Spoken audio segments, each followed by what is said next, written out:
ప్రపంచంలో దేశాల దగ్గర ఎన్ని ఆయుధాలు ఉన్నాయి? ఆ దేశాలు ఆయుధాలు ఎగుమతి చేసుకుంటున్నాయా, దిగుమతి చేసుకుంటున్నాయా? ఆర్మ్స్ కెపాసిటీ ఒక్కో దేశానికి ఎంత ఉంది? దీనికి సంబంధించి రెగ్యులర్ గా మనం ఒక రిపోర్ట్ చదువుతుంటాం. అదే SIPRI, Stockholm international peace research institute. దీనికి సంబంధించి రీసెంట్ గా ఒక రిపోర్ట్ రిలీజ్ అయింది. అసలు ప్రపంచవ్యాప్తంగా ఆయుధాలు ఎగుమతులు దిగుమతులు దీనికి సంబంధించి ఒక రిపోర్ట్ రిలీజ్ అయింది. ఇంతకు ముందు వరకు కూడా, పాత రిపోర్ట్ వరకు కూడా ఎక్కువగా ప్రపంచంలో ఆర్మ్స్ ఇంపోర్ట్ చేసిన దేశం భారతదేశం. కానీ ఇప్పుడు భారతదేశానికి ఇది రెండో స్థానం వచ్చేసింది అనమాట. ఇప్పుడు ఉక్రెయిన్ ప్రపంచంలోనే టాప్ మోస్ట్ ఆర్మ్స్ ఇంపోర్టర్ గా ఉక్రెయిన్ నిలిచింది. రెండో స్థానంలో భారతదేశం ఉందన్నమాట. దాంతో పాటు ఇంతకుముందు ఎక్కువగా మనం రష్యా నుంచే కొనుక్కునేవాళ్ళం. ఇప్పుడు దాన్ని కూడా డైవర్సిఫై చేసుకున్నాం. ఇండియా ఆయుధాలు కేవలం రష్యా నుంచే కాదు, అమెరికా, ఫ్రాన్స్, ఇజ్రాయెల్ ఇలా రకరకాల దేశాల నుంచి కొనుక్కుంటుంది. ప్రపంచం మొత్తంలో ఆయుధాలు దిగుమతి చేసుకోవడంలో ఇండియా పర్సెంటేజ్ 8.3, అదే ఉక్రెయిన్ 8.8% అనమాట. అండ్ భారతదేశం విషయానికి వచ్చేసరికి భారతదేశం కొత్త కొత్త డిఫెన్స్ డీల్స్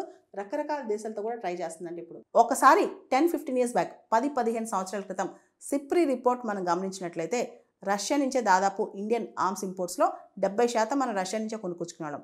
ఇప్పుడు 38%, ఇజ్రాయెల్ నుంచి 34%, ఫ్రాన్స్ నుంచి 28%. ఇట్లా మనం కూడా ఇప్పుడు రష్యా దగ్గర నుంచి ఎక్కువ కొనుక్కుంటున్నాం. కానీ రష్యా నుంచి మాత్రమే కాకుండా ఫ్రాన్స్, ఇజ్రాయెల్, అమెరికా ఇలాంటి దేశాల నుంచి కూడా మనం ఎక్కువ కొనుక్కుంటున్నాం.